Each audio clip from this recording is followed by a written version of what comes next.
a life of commitment in the respect of his faith, in the respect of his nation, in the respect of his community, in the respect of his culture. He has never left a side untouched. Therefore, we thank Allah subhanahu wa ta'ala, the Almighty, for the great service that we have realized from our father, our late father, Al-Haji Kirunda Kivejinja. And we are certainly sure that Allah subhanahu wa ta'ala is to receive him with mercy and forgiveness and accord him the reward of the highest place in the Jannatul Firdaus, inshallah. We therefore should take lessons out of these gallant commitment persons who rendered formidable services to this country. We thank the government of Uganda, which has accorded Haji Kirunda Kivejinja total consideration throughout, because they have never left him unemployed. They have always accorded him the respect and enabled him to offer the service. We thank the President of this country for the cordial relationship that he has extended to the late Al-Haji Kirunda Kivejinja. Indeed, we know very well that these people started very far, but they had a commitment. They had a commitment and goal. Therefore, one thing that we always have to learn is to respect one another.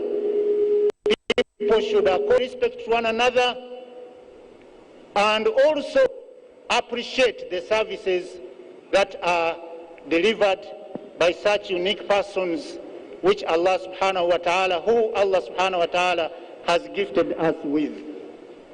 Abooluganda, newankubadde nga tuli mu kunakuwala kwa kitalo nnyo olw'okuviibwako omugenzi Al-Haji Kirunda Kivejinja, oyo Allah gwe yajjuludde okusinziira ku nteekateeka ze Allah subhanahu wa ta'ala, kubanga buli omu ku ffe yamugerera olunaku lw'alina okuddayo gy'ali.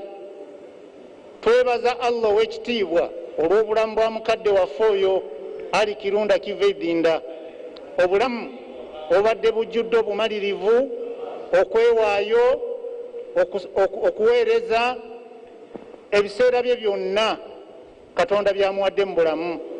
Kirunda Kivejinja y'omu ku basiraamu abaatandika okuganyulwa mu kusoma kwa secular education awamu n'omugenzi Haji Abu Mayanja, era bwe bati bwe baali e Makerere.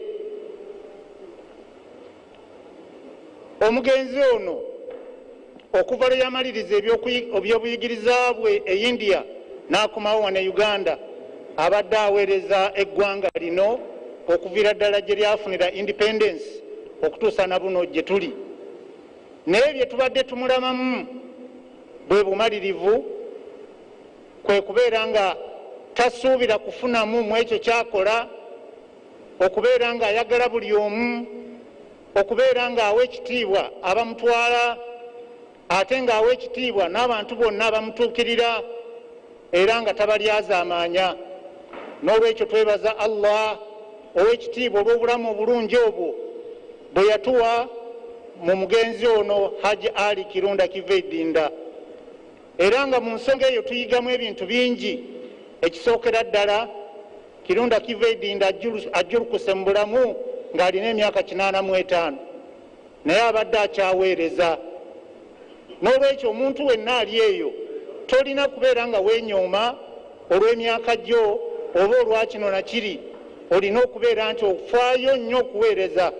Kirunda afiiridde ku lubimbi, ate olubimbi olutaliimu bulyazaamaanya, wabula olubimbi olujjudde okutuukiriza n'obutali bukumpanya, n'okubeera ng'awa bakama be ekitiibwa abamutwala n'abo bonna ababadde bamutuukirira ekiseera kyonna. N'olwekyo twebaza omukulembeze w'eggwanga lino alaze omukwano ogw'enjawulo ennyo eri omugenzi ono, kubanga olugendo lwabwe lwali luwanvu, baatandikira ddala wala nnyo, naye tamulekangako nga talina mulimu gwamutumye. Mukimanyi bulungi nti omugenzi abadde aweereza mu mitendera egy'enjawulo mu gavumenti eno yennyini eriko ne mu gavumenti ezaakulembera. N'olwekyo twebaza Katonda oyo eyatusobozesa omugenzi ono okukola omulimu ogwo ogw'ettendo, era naffe tufune ebyokuyiga ku ye, tubeere nga naffe tukolerera eddiini yaffe, tukolerera eggwanga lyaffe, tukolerera abantu baffe, tukolerera obuwangwa bwaffe nga tetulina kye tusosodde. Kubanga omugenzi bw'ati ye bw'abadde afaanana. Omugenzi abadde encyclopedia eya history, buli kintu kyonna ekibadde kikwata ku ggwanga lino n'obusiraamu omugenzi abadde abimanyi, era abadde abituyigiriza ebiseera byonna. Bunaaba bulyazaamaanya ebintu ebyo butabiteeka mu buwandiike n'okubeera nga bibuna emirembe n'emirembe gijja okuddirira, kubanga bibaddemu ebyokuyiga bingi nnyo era byetusuubira nti bijja kusigala nga bigasa eggwanga lino. N'olwekyo tulina okusuubira nti omugenzi ono Allah subhanahu wa ta'ala ajja kumutwala mu kumusaasira kwe era ne kumusonyiwa, era ajja kumuyingiza ejjana ey'emirembe.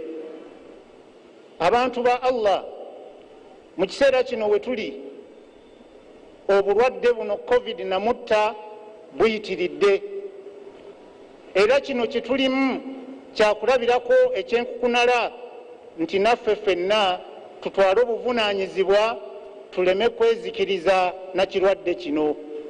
Buli omu asaasire munne, tugoberere amateeka gatuweebwa, ate tuteeke mu nkola ebyo byonna bye batulagira okukola, tusobole okutaasa eggwanga lyaffe, oba oliawo n'okubeera nga tuyita mu biseera bino ebyakazigizigi nga tuwangudde insha Allah.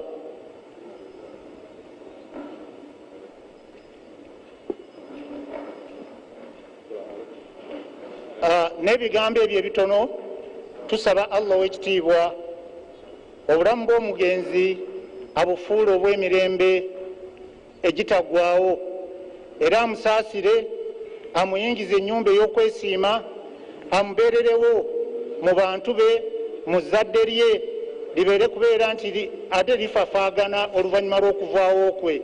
Tumwegayira Allah ow'ekitiibwa nti omugenzi nga bw'amututte, ng'amututte muweereza mulungi, era amusiime ebyo byonna bye yakola, amusonyiwe ebyo byonna by'ataatuukiriza. Wa sallallahu ala sayyidina Muhammad wa ala alihi wa ashabihi ajma'in. Wassalamu alaikum wa rahmatullahi ta'ala wa barakatuh. Wa alaikum salam wa rahmatullahi wa barakatuh. Fellow mourners, as the second Deputy Mufti, Sheikh Muhammad Ali Waiswa, was making his remarks, also His Eminence, the Mufti of Uganda, Sheikh Shaban Ramadan Mubaje, has joined us. Also, Honorable Secretary General Hajj Ramadan Mugalu is with us. I've recognized one of the historical leaders. Actually, he's representing Historical Leaders Forum, and that is the group in which the late was a member, and the freedom fighters who liberated this country, and that is Chigundu Kabandwa. Can you stand up for recognition, please? And also we recognize our former Public Relations Office of Uganda Muslim Supreme Council, my boss, my mentor, Al-Haji Nsereko Mutumba. Can you also stand up for recognition, please? And I also recognize the presence of Dr. Kasule. Also, can you stand up for recognition, please? And we also have His Excellency, the cultural attaché from Iranian Embassy, His Excellency Muhammad Al-Ghazal Sufla, is also with us. Without wasting time,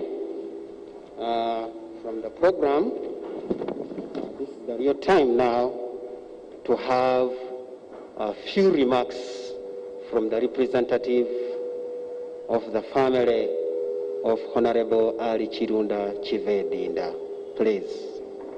And it's no other than, I think it is Professor Ali Barunya, is to represent the family. Please.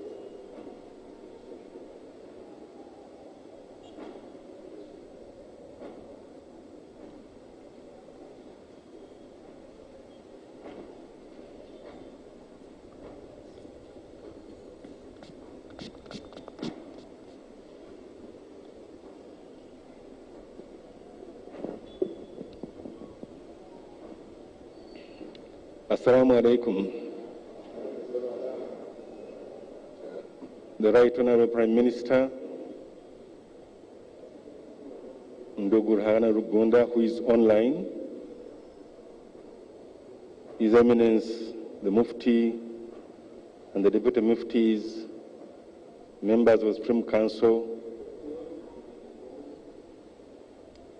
mourners this morning, I'll repeat and say, Assalamu alaikum.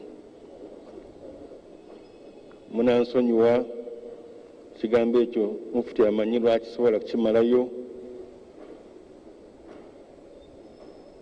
Salaamu okugitwala yonna nga bwe yandibadde mukinsonyiwe.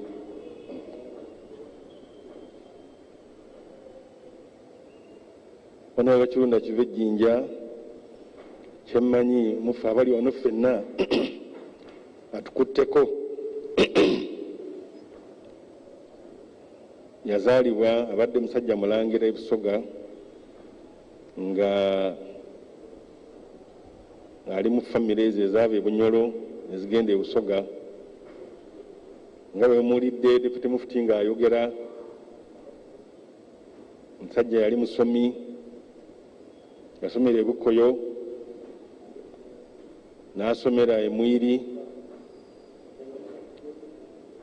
bw'ava e Mwiri n'agenda e India n'asoma eddiguli ya zoology ekwatagana na bintu bya science. Kivejinja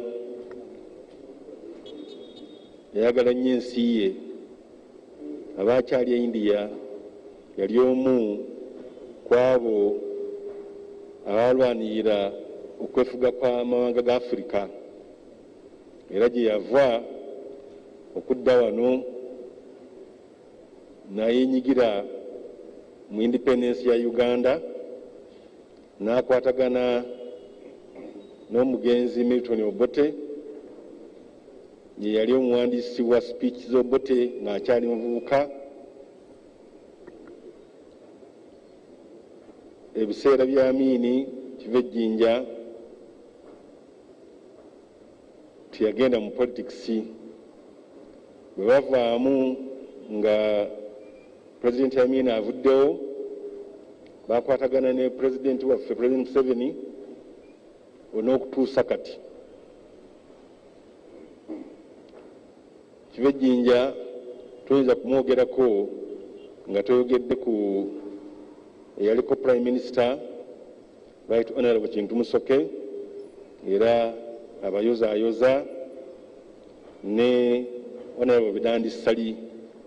Bwe batyo bwe baava India ne bakomawo ne babeera mu kibiina kimwe kya politics, ne bakola ne kampuni yali gagadde Katwe gye bayitanga Sapaba Bookshop Press, era mwe bavudde ne babeera mu gavumenti eno nga bo baali baweereza ensi yaabwe mu ngeri eyo nga mugiwuliddemu.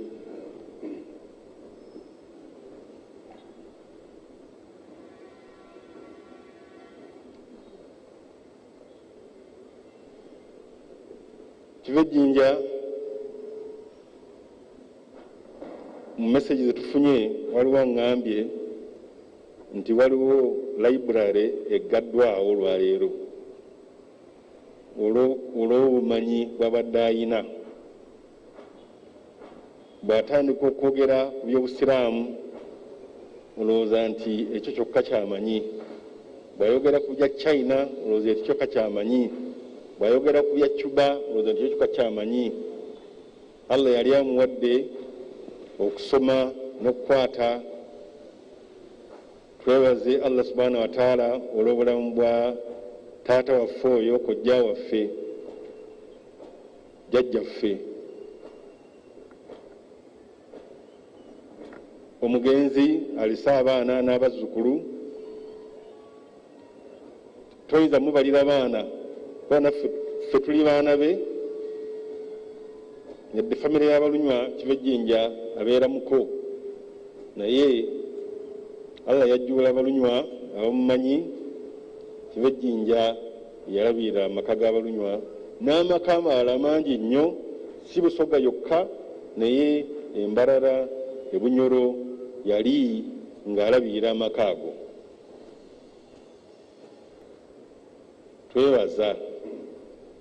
Twebaza omukulembeze w'eggwanga President Yoweri Museveni, abadde mukwano gwa Kivejinja nnyo.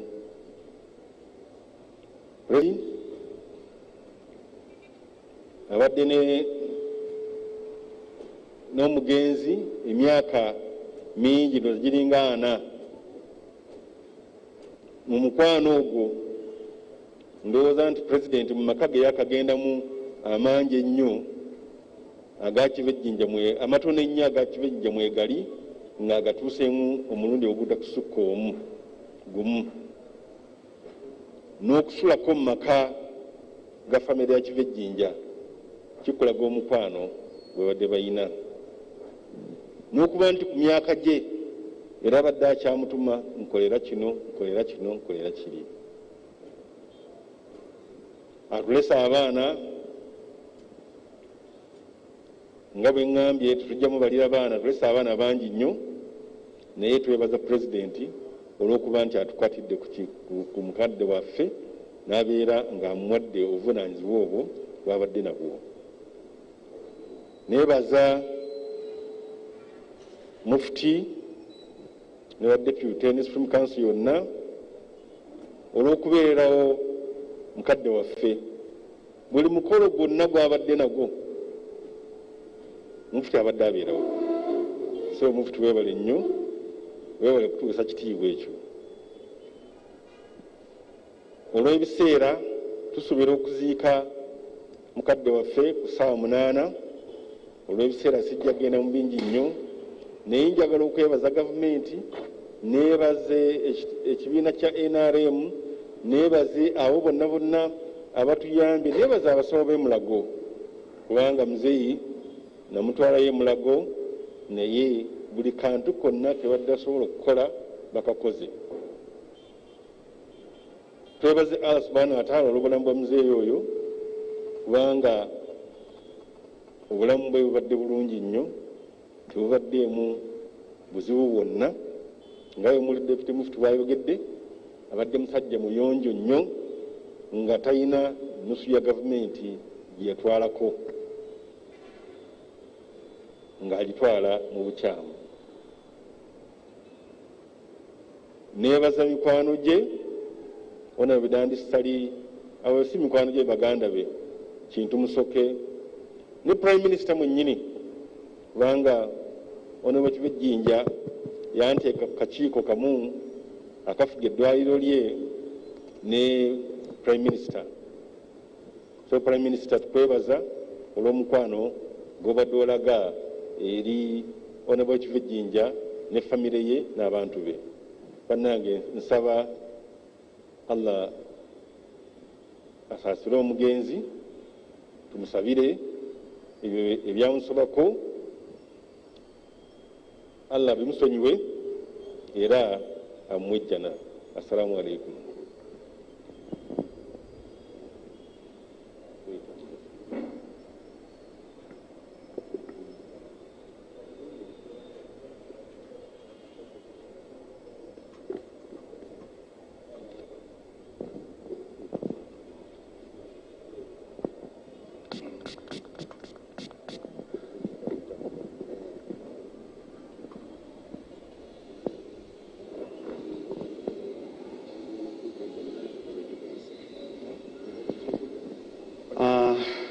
fellow mourners once again, Sabo Mufti Omugenzi Al-Haji Kirunda Kivejinja buli wabadde afuna akakiso okwogera ng'omuntu ajulukuse abadde alina enkola ye nga alina passion ye ng'eri mu akungubaga nnyo mu ngeri eyaffe ey'ekisiraamu ey'ekijungute ng'agamba bw'ati la ilaha illallah la ilaha illallah la ilaha illallah Muhammadu Rasulullah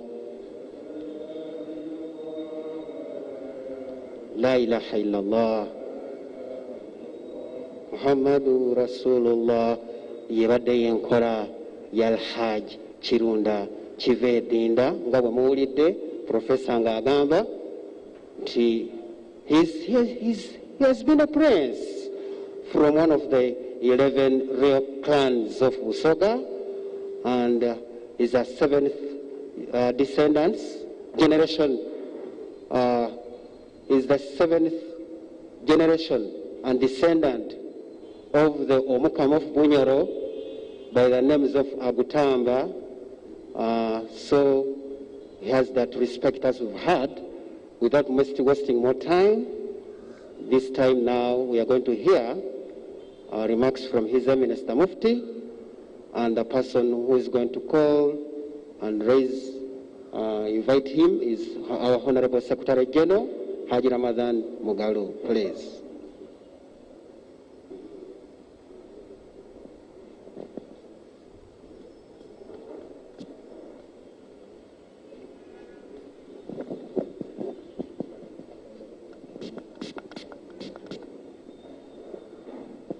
Bismillah, salatu wassalamu ala Rasulillah. Kulli nafsi dha'iqatul maut. Al-aya. Sadaqallahu al-aliyyul azim. Kama wafe, Your Eminence Mufti wa Uganda, Sheikh Shaban Ramadan Mubajje, Deputy Mufti, Sheikh Abdullah Semambo, Second Deputy Mufti, Regional Kadha abali wano, bamemba ba management, bonna ssebo bavuddeyo we bali kuviira ddala ku former director wa Sharia Sheikh Yahya Kakungulu, ow'ebyeddiini Sheikh Murshid Luwemba, Regional Kadhi wa Kampala, akulira abakozi, omuwandiisi mu Sharia, baimaamu baffe bonna mbalengera we bali naye nga bakiikiriddwa Sheikh Imran Sali mukirize nkwate protocol inna lillahi wa inna ilayhi raji'un. Nga Uganda Muslim Council kiriza Your Eminence Mufti wa Uganda okusookera ddala tukusaasire gwe nga Mufti wa Uganda kuba oviiriddwako omusajja ali sinsiya ate mukwano gwo, kuba buli nsonga yonna ebaddewo oba ya busiraamu ng'avuga emmotoka ye kennyini n'ajja n'akubuuza era ne mwogera. Tusaasire pulezidenti wa Uganda kuba afiiriddwa omusajja munnabyabufuzi owa NRM abadde sinsiya ataliimu koona mu mbeera zonna. Era okkirize tusaasire abafamire nga bakiikiriddwa Profesa Balunywa. Ffe tukwebaza omulimu gw'okoze musajja mukulu oyo naddala eri Abayisiraamu, kuba emirundi ebiri oba negisukkamu obadde omuyita ku litreati zaffe ez'obusiraamu, naye nga bw'atandika kwogera toyagala amale kwogera. Abadde alina rich history ey'obusiraamu, bwavaawa bwatandika butya, ate nga teriyo omuntu ayinza kugiwakanya kubanga ayogera ebintu ebiri fact. Kyaliimu tabaddeemu muntu nti alimu embeera ez'okwegulumiza, nedda.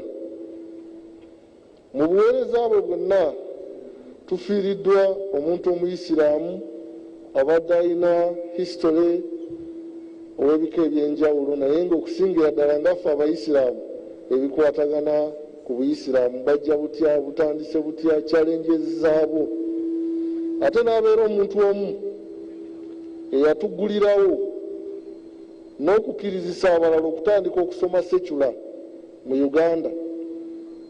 Bajjajja baffe baali bakalambidde nga bagamba nti abayisiraamu bwe banaagenda ne basoma oluzungu ne basoma secular, abantu abo bagenda bakyusa badde mu madiini amalala. Naye yali kyakulabirako kirungi n'abumayanja bwe bansalawo ne bateekinga bold stand, ate n'asigala nga musajja muisiraamu buweereza bwe tabweganye, abadde aweereza nga ye Al-Haji Kirunda Kivejinja. Era ebbanga lyonna tubadde tumwenyumirizaamu mu nsonga eyo. Abadde musajja muweereza kuba olunaku olumu twalina omukolo entuŋŋamu ye yakiikirira gavumenti yaliyo, naye ng'ate mu kaseera ke kamu enkeera tulina omukolo omulala gwali gulina kubeera Arua, era ne bamusindika akiikirire gavumenti, era yaliyo. Naye nga mu makkati awo waliwo n'obuvunaanyizibwa obulala bwakoze ki, bwatuukiriza. Ne musaasira ne mugamba mukama waffe ffe tukyalimu embavu, tuli bavubuka, naye wabadde entuŋŋamu. Ate nkulengedde ku makyango oli ku TV, NTV oba kwaliko program, ate nkulengedde kaakati saawa zino. N'agamba obwo bwe buweereza bwe tulina okuyitamu. Kati ku myaka gye abadde teyeebalira, naye olwaleero osinga n'omuntu nga weerosi byeyeebalira n'agamba nti abyenkozeeko bimala, kati olwaleero siddamu kukola ku bantu balala. Naye ye abadde aweereza, kitegeeza abadde musajja mugonvu, abadde aweereza. Yeeyo olwaleero gwe tufiiriddwa Al-Haji Kirunda Kivejinja. Abadde ayagala nnyo ebyenjigiriza, okulaba nti abasiraamu naffe tuvaayo, tekimukwasa nsonyi. Era yabadde vice chairman ow'akakiiko aka University Council ey'Embaale. Alwanye nnyo okulaba nti university etereera esomesa abantu abagenda okuganyulwa okugasa eggwanga lino, ng'okusingira ddala abantu abalina empisa nga wonna we balaga bafiitingawo. Era university ebadde ekikoze, tetujja kusaba baleme kuddirira mu ebyo. Era abadde atuula ku bukiiko obw'enjawulo bwaliko, ng'okuluŋŋamya kwe okutuuka okubadde kunene ng'awuliriza nnyo ne bw'obaani n'oyogera akuwuliriza, ate era n'akuddamu appropriately. Yeeyo olwaleero gwe tugenda okuziika Honorable Kirunda Kivejinja. Tusaba abafamire Allah abagumye, nga Professor bw'oyogedde, okuviira ddala ku baana n'abazzukulu bonna abafamire. Mufti naawe tusaba Allah abeere ng'akugumya, wa musajja mukulu oyo abadde sinsiya ku buli nsonga, era ng'ajja gy'oli n'akubuulira, abadde muwabuzi ow'ekyama ate ng'ali very sincere ku nsonga zonna. Ne President naye tumukubagizza ng'Abayisiraamu.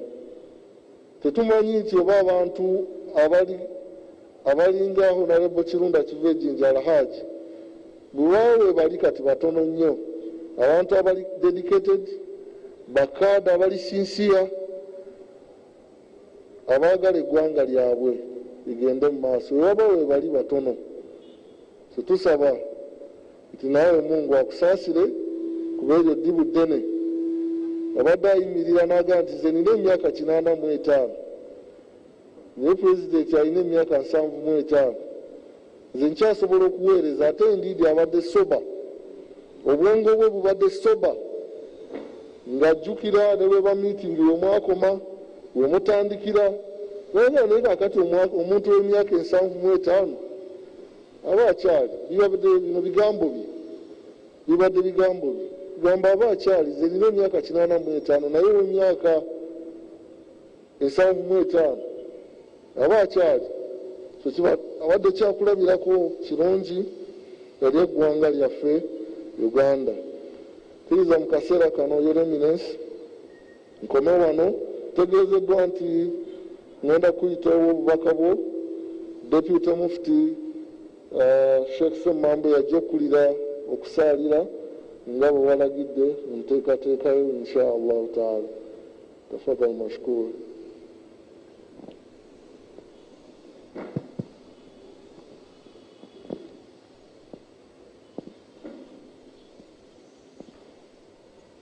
أعوذ بالله من الشيطان الرجيم.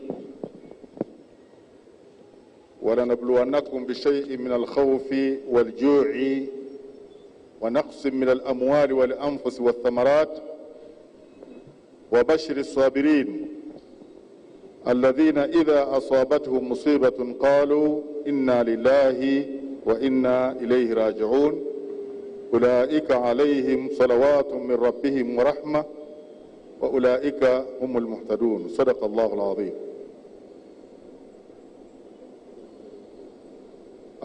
Yominous Deputy Mufti Sheikh Abdullah Ibrahim Semmambo, Second Deputy Mufti Sheikh Muhammad Ali Waiswa, Honorable Secretary General, Kadde waffe Professor Juma Balunywa wa family y'omugenzi, Regional Kadhi, member of management abali wano, Mashayikh abakulu mwenna n'abakungubazi mwenna abazze okubeerawo nga tusabira omwoyo gw'omugenzi Al-Haji Kirunda Kivejinja, nammwe ab'emikutu gy'empuliziganya mwenna abali wano, assalamu alaikum wa rahmatullahi ta'ala wa barakatuh. Aya gyensomye eri mu surat al-Baqara, Allah subhanahu wa ta'ala ategeeza nti walanabluwannakum, tujja kubagezeseza ddala bishai'in min al-khawfi, n'ekintu ekifaanaganako eky'olutalo, okutya. Tujja kubagezesa n'okutya, walju'i, Allah ajja kutugezesa n'enjala. Saawa eno tuli mu kutya, Allah atugezesa kirwadde kya korona. Mulaba ffenna tutambula twesibye obukookolo, ate ajja kutugezesa n'enjala. Kati bw'akugezesa n'enjala kiba kitegeeza nti wanakusi min al amwal, ekigezo ekirala kya bukendeevu bwa ssente, wal anfusi, n'emyoyo, obukendeevu bw'emyoyo. Allah ajja kutwala emyoyo mingi mingi mingi ng'atugezesa. Wa thamarat, era ajja kutugezesa n'ebibala, okukendezebwa kw'ebibala. Tusige bireme kubala, enjala ebeerewo, obwavu bubeerewo, okutya kubeerewo, okufa kubeerewo. Byonna kumpi bikwatagana. Naye Allah subhanahu wa ta'ala ategeeza nti mu bigezo ebyo byonna wabashiri sabirin, naye sanyusa abantu abagumiikiriza. Mu bigezo ebyo byonna eby'okutya,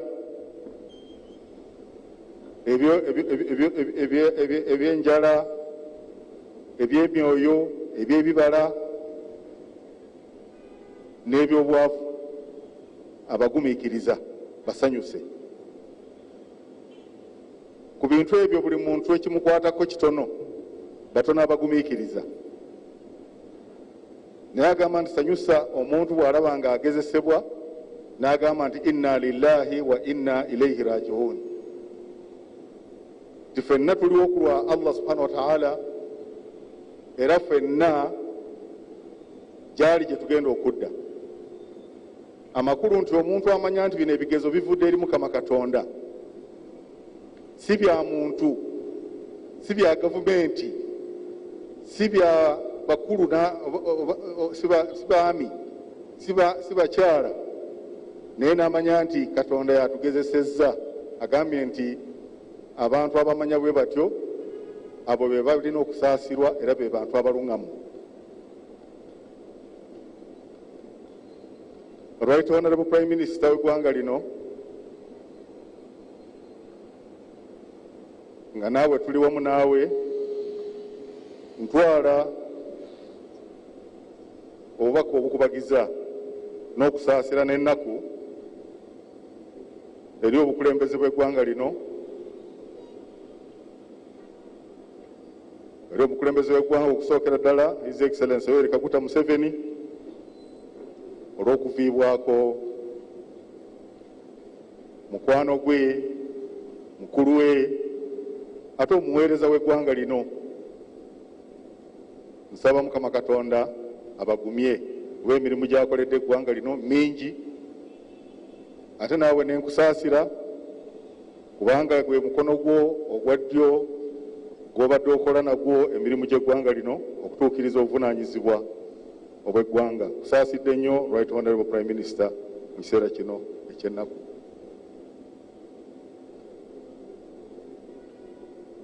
Tufiiriddwa nga Uganda Muslim Supreme Council omugenzi Honorable Ali Kirunda Kivejinja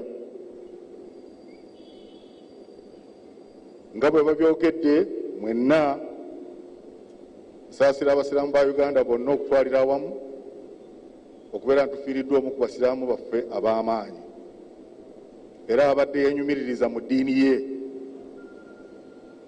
Honorable Kirunda Kivejinja badde buli waabeera identity ye ng'obusiraamu tatera kujejjako, era eswala bwe etuuka n'agenda asaala n'alaga ekifaananyi ky'obusiraamu. Mulimu abantu abamu bw'atuuka mu bifo by'obuvunaanyizibwa tayagala bumanye n'eddiini ye, naye Honorable Kirunda Kivejinja abadde proud to be a Muslim. Era ebintu bingi nnyo byayambye ogaidinga omukulembeze w'eggwanga lino ne Prime Minister waffe ku nsonga z'obusiraamu. Ebyo mbirinako obujulizi nti kiyambye nnyo n'okutebenkeza embeera zaffe ng'abasiraamu b'eggwanga lino. N'olwekyo tufiiriddwa omuntu omukiise ow'amaanyi, tusaba Allah amusaasire eyo gy'ali. Tufiiriddwa omuntu ng'abadde ku mirimu gya Uganda Muslim Council tasigala mabega. Badisitulikaazi bange emikolo egisinga egy'obusiraamu badde omukulembeze w'eggwanga gwatuma nga sekutale geno bw'akyogedde, naye abadde amukiikirira mu bujjuvu era byaba asuubiza ne bituukirizibwa, era ng'ebiseera ebimu ogamba nti oke kasa atuuse kyetegeeza nti omukulembeze w'eggwanga atuuse. Tufiiriddwa nnyo nga Uganda Muslim Council,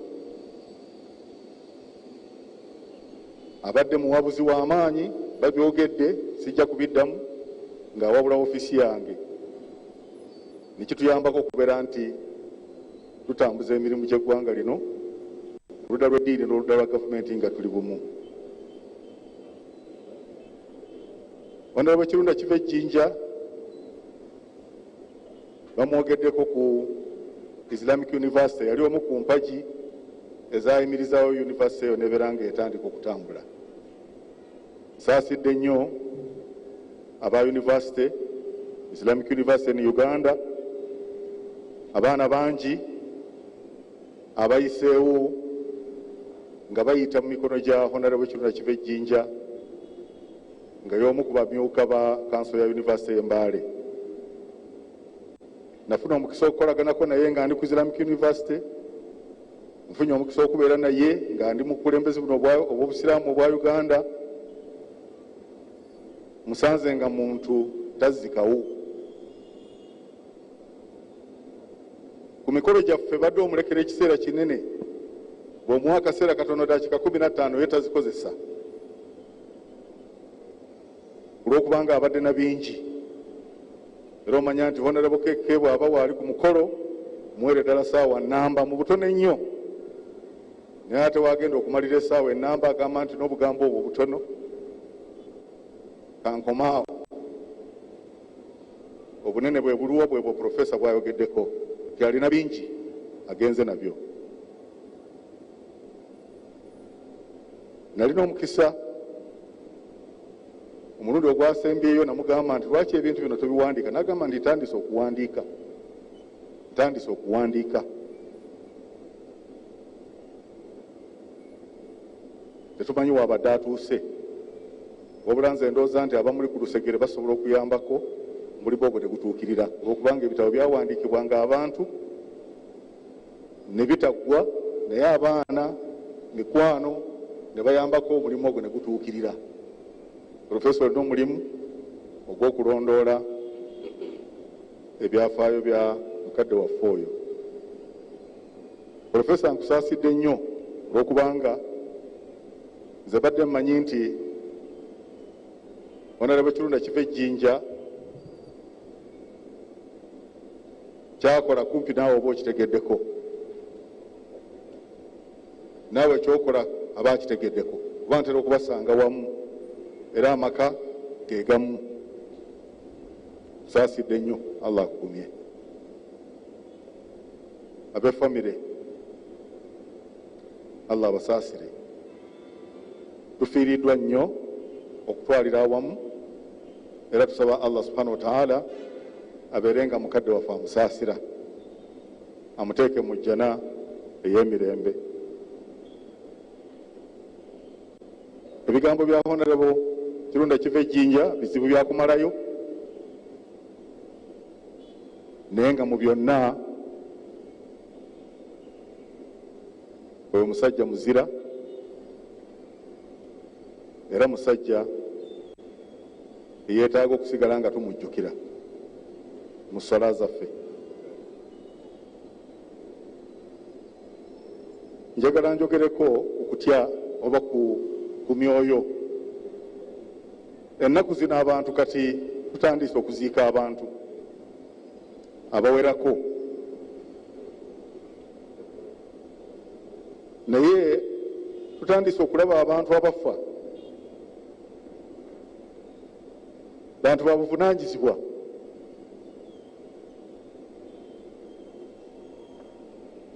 Naye ng'ate ebiseera ebimu batandise okufa kirwadde kino ekya COVID-19.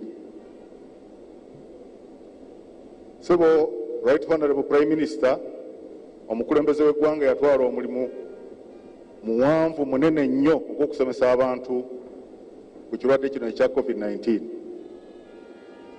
Era omulimu n'agukola bulungi nnyo, ffenna ne tubeera nga tuli basiimu. Era kyekiyambyeko n'eggwanga lino okubeera nti wadde cases ziri wala zitandise okulinnya olw'obulagajjavu waffe, naye ng'omukulembeze w'eggwanga omulimu yagukola nga naawe ssebo muli wamu. Era naawe ne tukulisaayo kuba naawe watuukayo nno kata naawe ogire ki, COVID-19 agire ki, akututwaleko nga bwe tukuyozaayoza ne tuyozaayoza omukulembeze w'eggwanga. Njagala nkutegeeze Right Honorable era through you eri obukulembeze w'eggwanga nti abantu balagajjavu kati. COVID-19 watandiikiddwa okukwata akati ng'enjogera bw'egamba, ate abantu basingidde ddala okulagajjala. N'olwekyo explosion oba okwabika okugenda okubeerawo, Katonda amaze okutulaga nti COVID-19 si wa baavu bokka, COVID-19 si wa mukyalo, naye COVID-19 anoonya naye ebintu ebinene kwasinzira naye okutiisa abantu. Suleymaani ow'Embarara bw'abanga afudde n'atategeerekeka, abantu tebafaayo.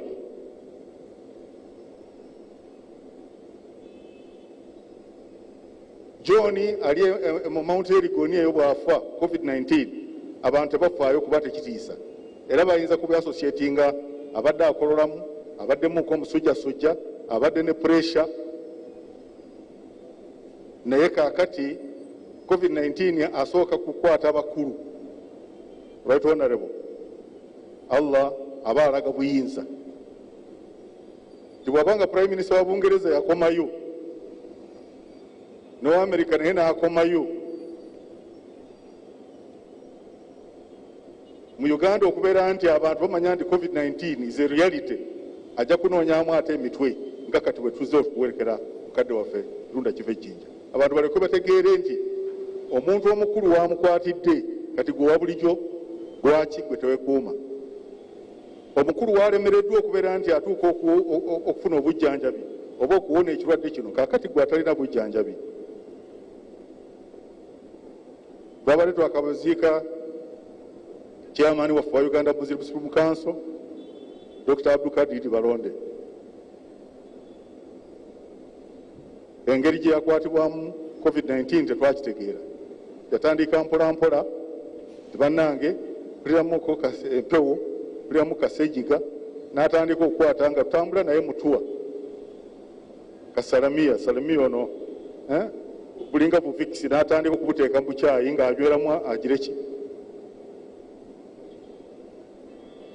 Naye ekyaddirira yagenza okubeera nga ava mu bulamu bw'ensi kubanga bagenza okubupima nga kiri too late. N'olwekyo ffe tukubiriza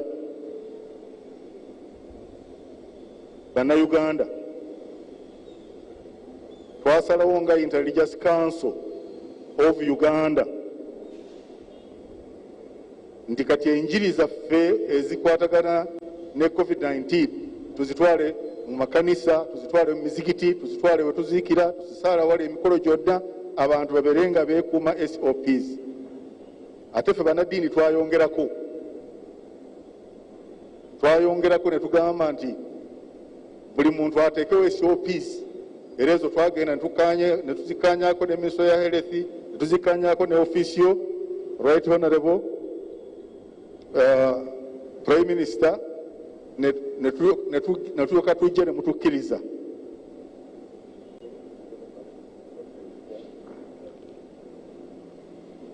N'olwekyo nkubiriza abasiraamu abalabika nti tusaala emirundi 5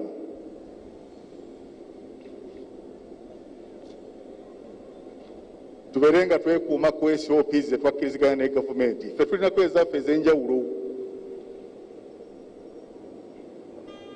nga tugamba nti ffe abasaala emirundi 5 ekisooka va eka ng'omaze okufuna wuziyo. Omuzikiti gyonna egiri mu Uganda omuntu tajja n'afunirawo ewuzu, kutandika okunaaba mu ngalo, okufeesafeesa mu nnyindo, okukola kinga bwe twetegeka. Jangu ng'omaze okunaaba.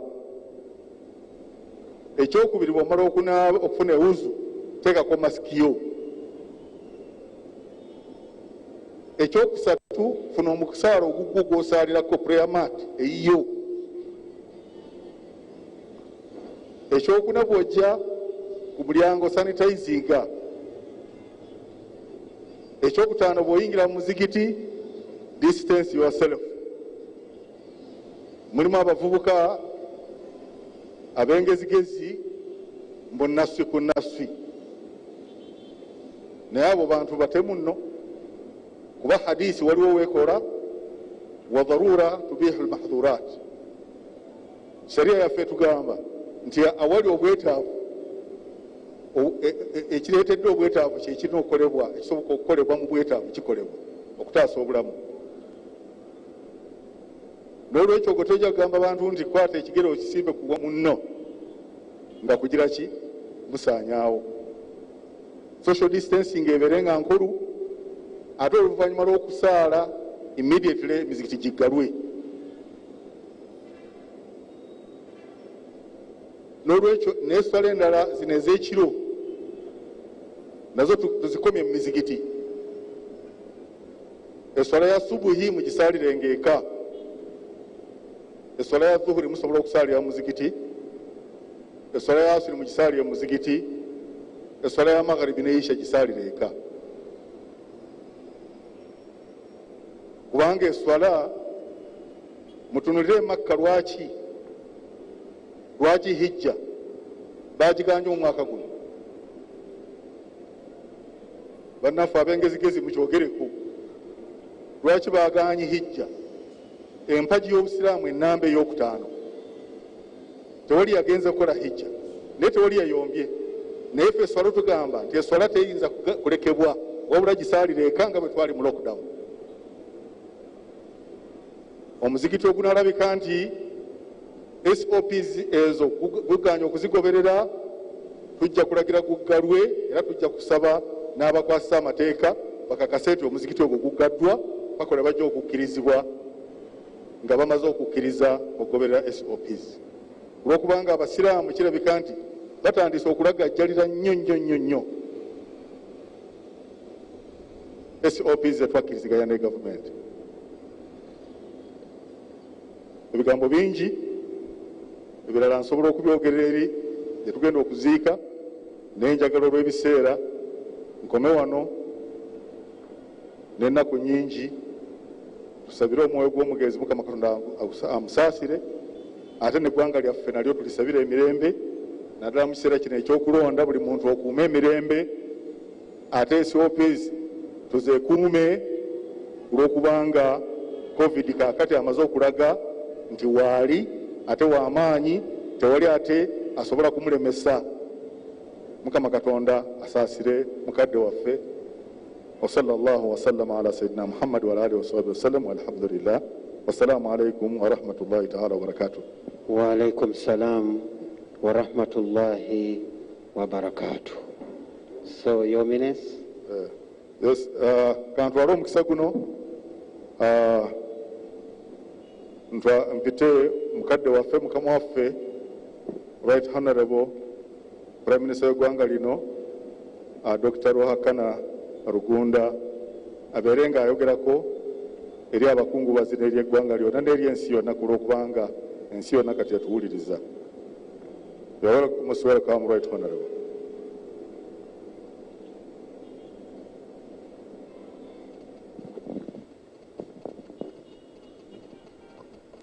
Thank you very much, the Mufti of Uganda.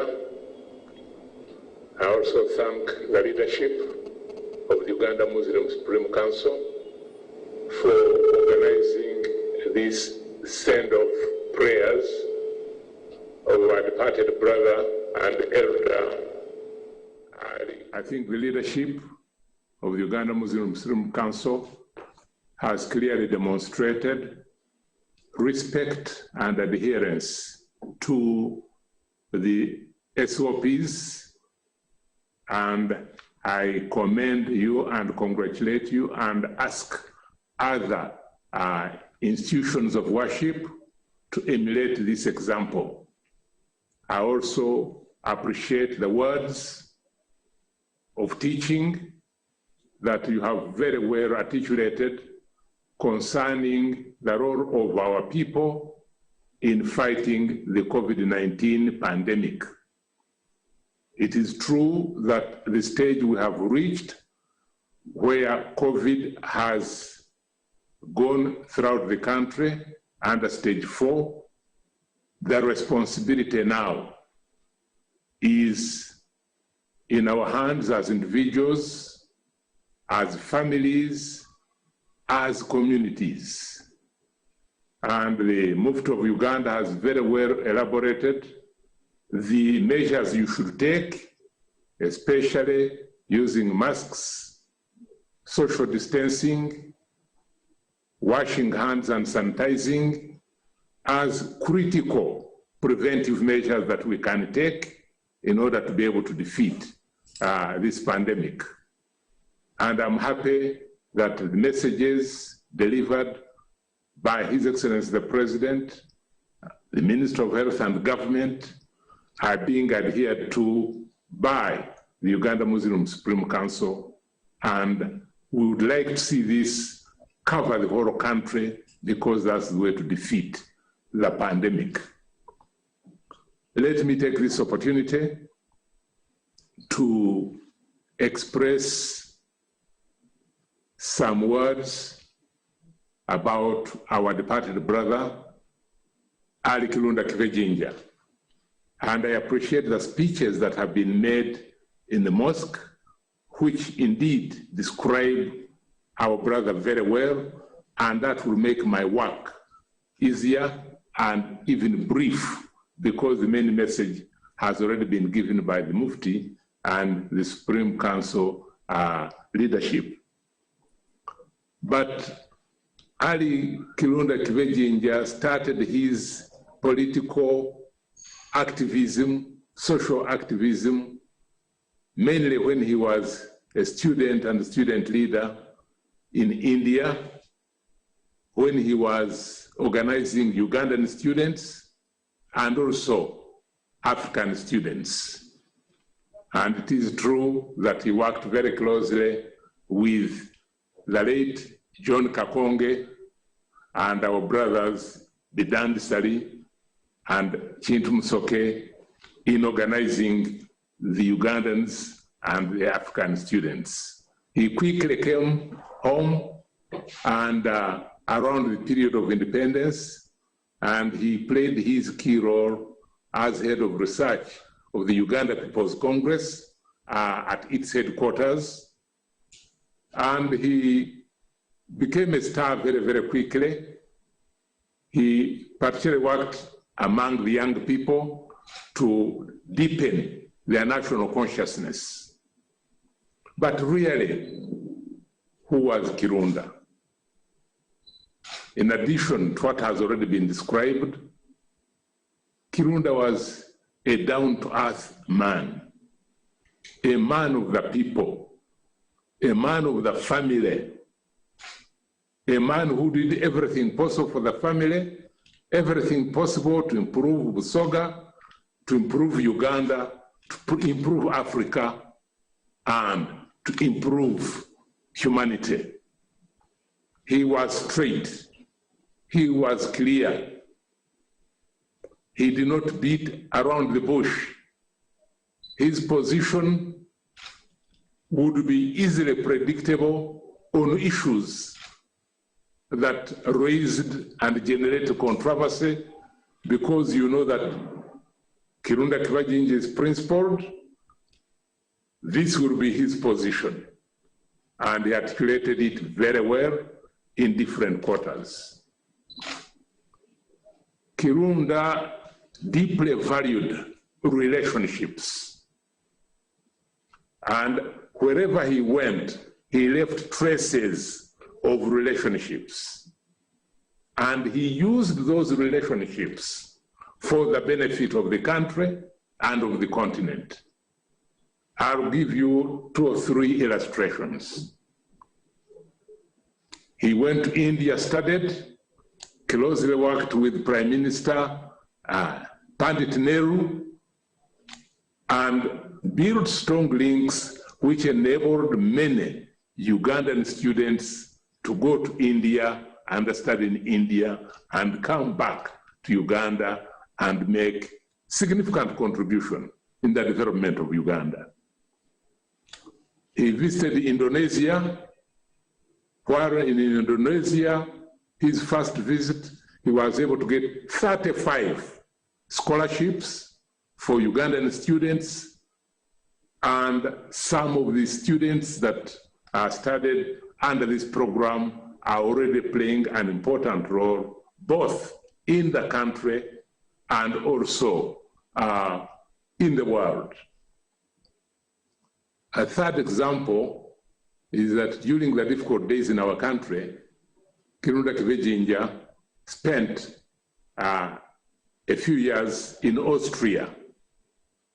While in Austria, he built relations so much so that in 1985, when the National Resistance Movement decided to have an important meeting, this meeting was hosted by Kirunda Kivejinja, attended by Yoweri Museveni, chairman of the movement, but at that time, still leading the Bush War, attended by a number of other leaders like Mzee Kiseka. But the key point I'm making is that wherever he went, he would make positive connections that would help the struggle in Uganda and the struggle in Africa. He was a committed Pan-African, and I was very happy that President Museveni identified these qualities and made him Minister for East African Affairs. He articulated the issues of Pan-Africanism very, very well in many of the fora that he was engaged in.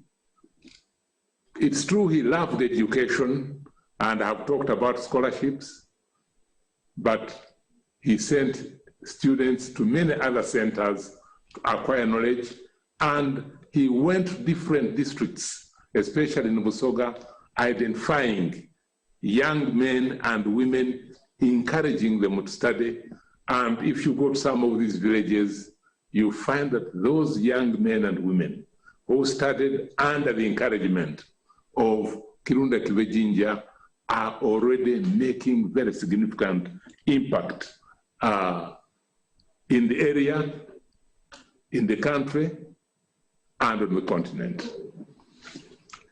Let me take this opportunity to once again thank the leadership of Uganda Muslim Supreme Council and the Mufti of Uganda for very, very powerful message about COVID, and say that we have now reached a decisive stage of community engagement strategy where reliance is on the individuals, families, and also on the communities.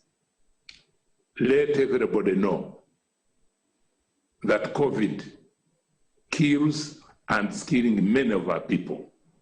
Let everybody also know that we have powers to prevent it if we practice the basic SOPs, social distance, washing of hands, use of masks. It is the responsibility of everybody to defeat this pandemic.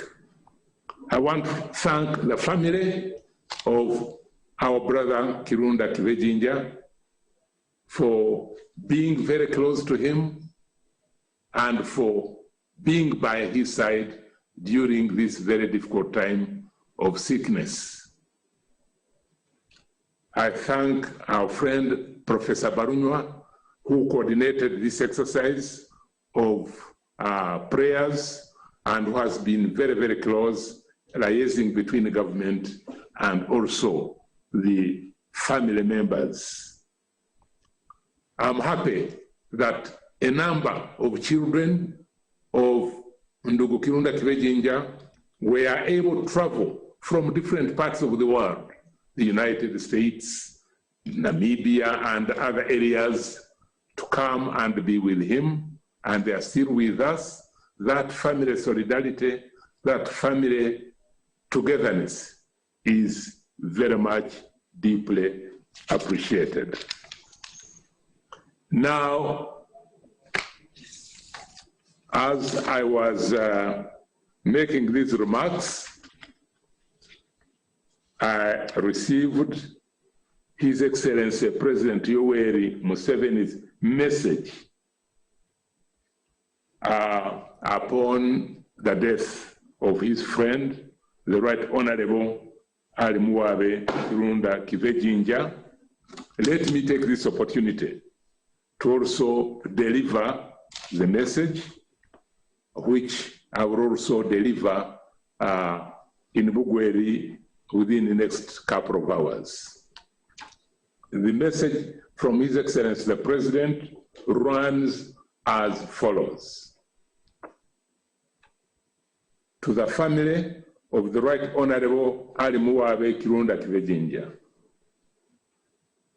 I was saddened to learn of the death of the late Right Honorable Ali Kirunda Kivejinja. On behalf of my family, the government, and the NRM party, and the entire nation, I wish to extend heartfelt sympathies to the family upon this tragic loss. The late Right Honorable Kirunda Kivejinja will be remembered for his distinguished contribution to our liberation struggles, to free Uganda and the whole of Africa from the yoke of colonialism and the post-independence dictatorial regimes. He was a dedicated Pan-Africanist who utilized his exceptional talents and vast education to advance the cause for liberty, unity, and prosperity of the African continent. He nobly executed the responsibility of a true freedom fighter by living a life of sacrifice, discipline, and a life of humility. The NRM party has lost a committed and patriotic mobilizer whose tireless efforts help to deepen the roots of our historical mission to transform Uganda from a peasant society into a modern and prosperous country. To the family of the late Kirunda Kivejinja, I pray that God gives you the fortitude and courage to go through this moment of loss and sorrow. The death of a loved one is always a time of agony because of the beautiful memories you shared with them. It is my prayer that even in the midst of this sad loss, you find reason to thank God for the time He has allowed you to share with Him.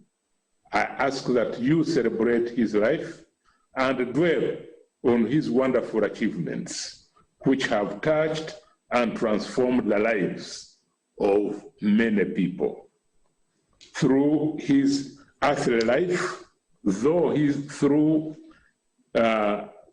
His earthly life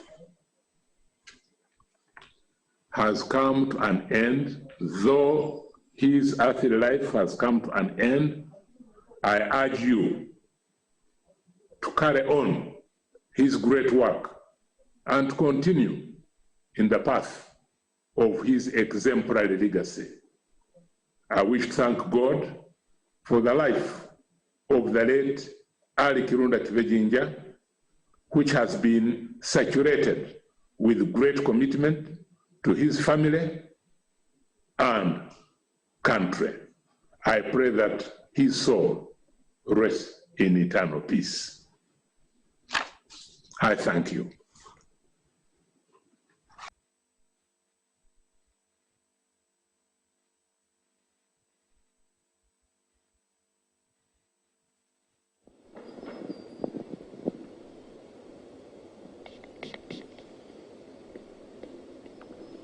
We thank you, Honorable Deputy Prime Minister of Uganda, Dr. Rukakana Rugunda.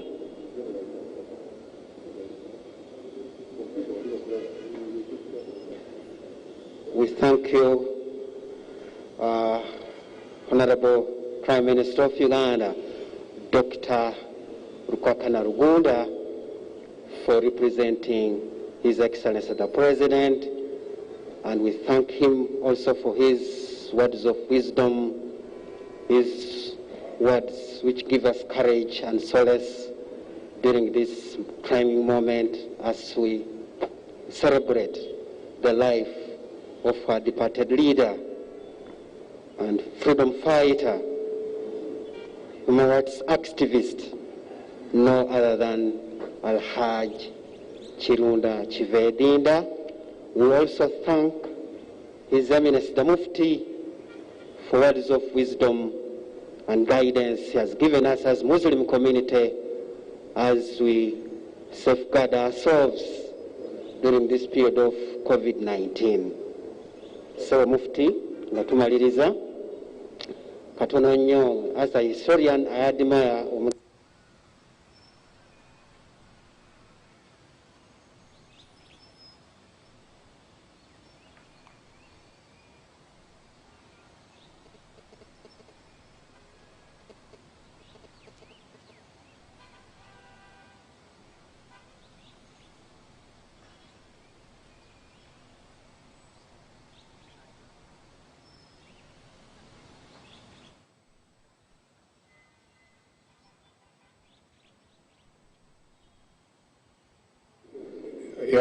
tulina okukuuma amabanga at least 3 meters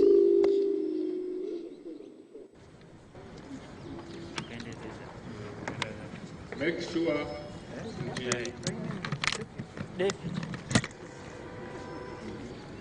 assebo distance ekyabulamu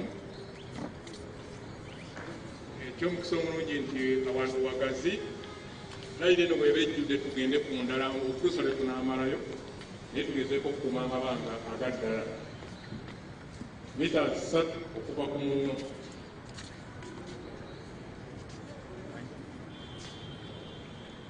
Abatasobodde kujja ku layini esooka tuze ku yokubiri abantu bakyali bagazi asebo abanga gakyali wano eganawo okugonja obulungi abantu bakuli kutekulayiriramu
These prayers extending. We thank you so much. Be with it.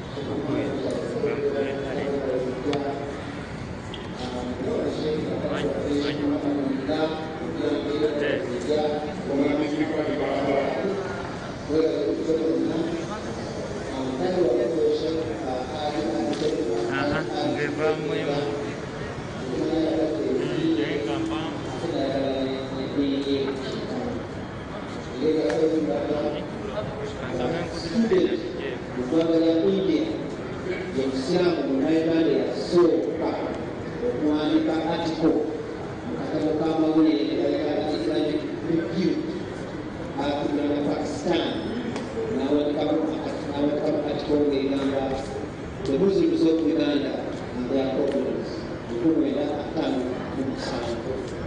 Hey, cool.